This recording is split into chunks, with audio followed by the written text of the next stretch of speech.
જે પેસ્ટ હોય, ગરમ મસાલો, મરચું, મીઠું બધાનું ફિક્સ માપ.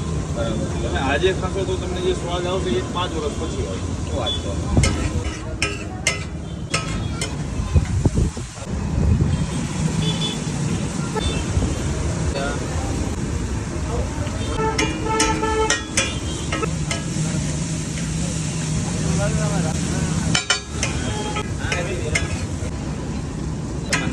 તો 3 રોટલા બને છે એક સાથે.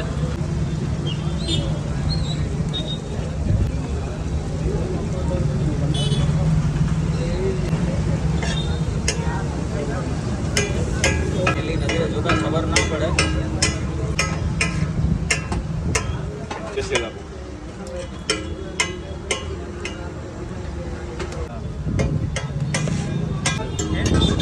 स्पेशल रोटी